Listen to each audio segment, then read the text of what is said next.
tama na. Ano to? Wala na namang ulam? Mahal, pangako bukas may kakainin na tayo. Sinabi mo rin yan kahapon. Paano tong anak natin, ha? Paano natin ito bubuhayin? Mahal, please, magtulungan tayo. Makakaahon din tayo dito. Ayoko na. O ito, ikaw na maghalaga niyan. Mahal, please, wag mo naman kaming iwan. Babalik na ako sa dati kong buhay. Sa buhay na nakakakain ako na masarap. Sa buhay na nakakapag-party ako. Sa buhay na prinsesa ako. Ayoko na ng gantong buhay. Mahal, please, babawi ako. Kaya mo na yan. At wag mo na ako gugulin, ha? Anak, pangako hindi kita iiwan ha. Nandito lang ako para sa'yo. Hindi kita papabayaan. Okay, Mr. Ramon? Ma'am, tanggap na po ba ako sa trabaho? Sorry sir. Based sa resume mo, hindi ka pala nakapagtapos ng college. Ang hanap po namin is college graduate. Uy Ramon, mukhang galing ka sa interview ah. Natanggap ka? Hindi nga eh. Baka may alam kang pwede kong pasukan ng trabaho. Pwede ako. Sige, sabihan kita ha. Salamat Susan. Dami naman basura dito. Ramon, may hiring daw yung kakilala ko at pwede ka daw doon magtrabaho. Ha? Talaga? Sa wakas, mabibilin ko na lahat ng pangangailangan ng anak ko. May anak ka pala? Oo. Iniwan kami ng nanay niya dahil di niya kaya tong gantong buhay. Hayaan mo, hindi mo deserve yun. Wow, ang bilis. May pumalit na agad sa akin. Mali ka nang iniisip. Alam mo ba, Ramon, nabibili ko na lahat ng gusto ko ngayon. Kumakain kami sa magandang restaurant at nakatira ako sa mansyon. Ha? Honey, tara na. Ipag-shopping pa kita mamaya. Baka malit pa tayo sa dinner natin. Okay, honey, papunta na. At ikaw babae ka. Kung ayaw mong masira ang buhay mo, layuan mo yung lalaking yan.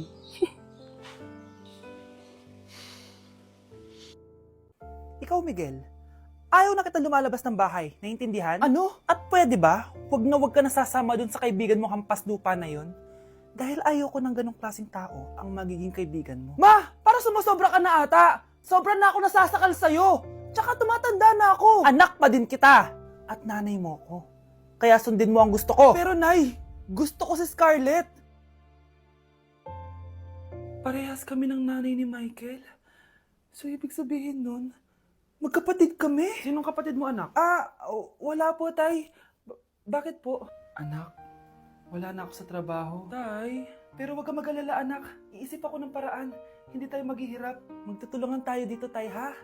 Kaya natin to. Salamat, anak.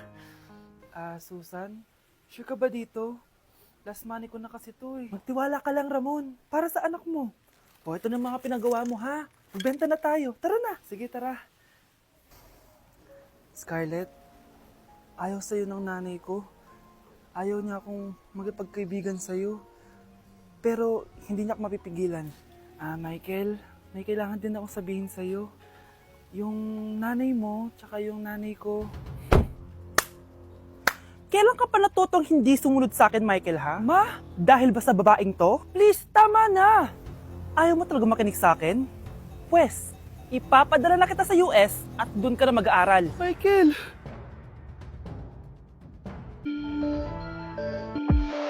Do you think about the days when we sat down smoking wine and drinking haze?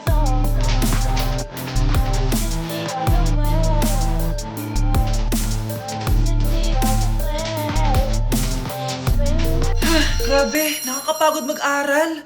Tara, Bes, road trip tayo. Hindi! Arcade na lang! Hindi, Bes, road trip na lang. Arcade! Hep! Away ng away eh. May share ako na bago na sure ako kung saan tayo magkakasundo. Saan naman? Kumain na lang tayo, Bes. Share ko lang kasi sobrang good deal ng Jollibee Meal Savers. Pang everyday go-to meal natin. Bakit? Ano meron? Mag-Jollibee Meal Savers tayo. Kasi nandito lahat ng faves natin. Lahat may drinks at kasamang rice or fries. 1-piece burger steak with double rice. 1-piece chicken joy with drinks. At 1 Jolly Spaghetti with fries and drinks. Kaya kahit araw-araw tayo kumain, Bes, busog sulit sarap. Our go-to meal. Ayan, yan yung gusto ko. Kinikrave ko yung burger steak with double rice. Makakatipid na, mabubusog pa tayo. Diba? Kapag cravings mo yung go-to mo, tapos wak sa araw-araw, sulit talaga. Kaya tara na, Bes, gutom na ako. Excited ka masyado. Libre mo ako next week, ha? Sige, Bes, go. Basta, Jollibee Meal Savers, ha? Go! Anak, Oh, binilang kita ng bagong school shoes mo. Nay, okay pa naman yung shoes ko ah. Eh, nakita ko kasing punit na yung gilid ng sapatos mo, anak. Baka mahirapan ka maglakad. Thank you, Nay. Anak ko, para sa'yo. Hala, Nay, hindi mo naman po kailangan gumastos para dito. Kita ko kasing nahihirapan ka sa research nyo. Sana makatulong yan, anak. Thank you so much, Nay. Nasaan na yun? Be, nasaan na introduction mo? Hello, Be. Choppy ka. Aray, kinagat po ako na lumok. Oh, anak, bakit sa labas ka gumagawa niyan? Nay, mahina kasi internet sa loob. Kailangan ko na kasi matapos to. Pumasok ka na dito, anak. Nagpalagay na ako ng Vida Fiber Internet. Nay, gumastos ka pa? Pasok to sa budget ko, anak. Kasi for only 888 pesos a month, meron na tayong internet with speeds up to 75 Mbps. Installation fee will apply, pero sulit na din kasi 8 na gadgets ang pwede mag-connect. Salamat sa lahat, Nay. Ginagawa mo magaan yung pag-aaral ko. Di bali, Nay, makakabawi din ako sa inyo. Love you, anak! Anak, kailan ka uuwi? Magpapasko na.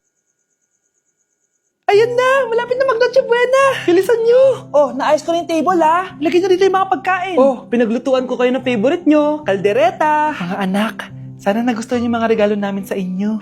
Thank you po! Hindi na magiging blurred yung mga pictures ko. Wow, mga favorite box ko to, ah. Thank you po. Ang angas naman nito. Solid. Sa wakas, makakalaro na din ako. Nay, sana palaging ganito. Sana palagi tayong masaya at kompleto. Siyempre naman, anak, ano ka ba? Oh, 12 o'clock na. Merry Christmas, mahal. Merry Christmas, mga anak. Oh, Merry Christmas. O, kain na tayo. Merry Christmas, guys. Merry Christmas. Mahal ko kayong lahat. Merry Christmas. Best family ever. Bawi na lang ako next year, Nay. Scarlett, focus on your work. Opo, ma'am. Ito na po.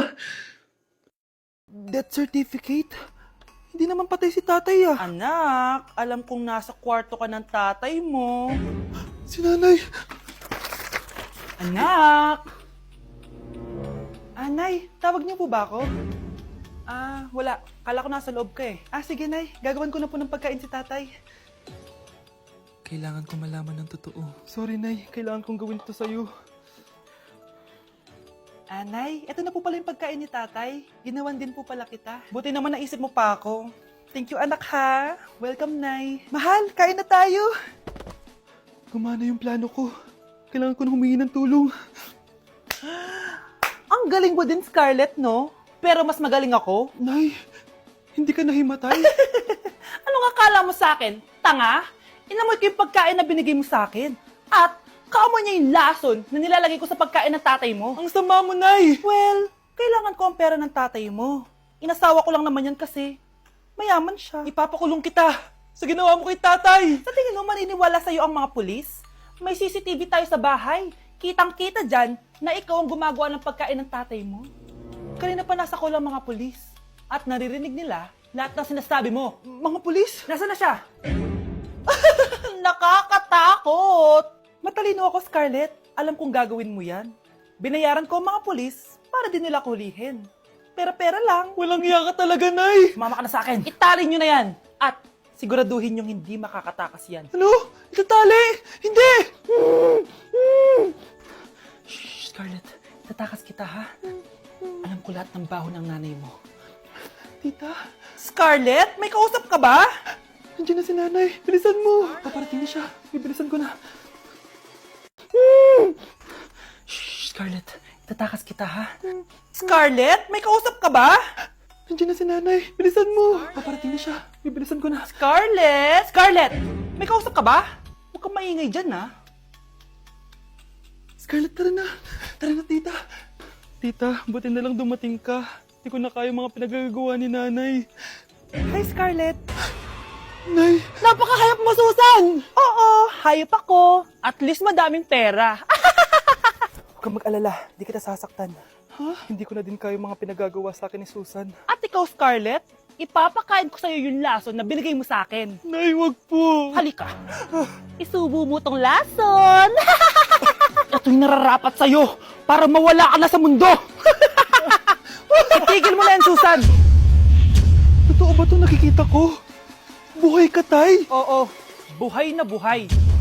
Paano nangyari yun? Hindi pwede. pinatay na kita! Simula pa lang ng una, alam ko naman na pera lang ang habol mo sa akin, Susan. Kaya nung naparalyze ako, alam ko na pagkakataon mo na yon para lasunin ako. Kaya inutusan ko yung pulis para ipalit ako sa bangkay. Hawak ko din dito yung mga papeles na magpapatunay na ninanakawan mo ako ng pera. Sumama ka sa akin sa presinto. Tandaan nyo to! Hindi ba ako tapos? Anak, sorry. Kinailangan ko magtago sa'yo. Okay lang, Tay. Ang importante, buhay ka.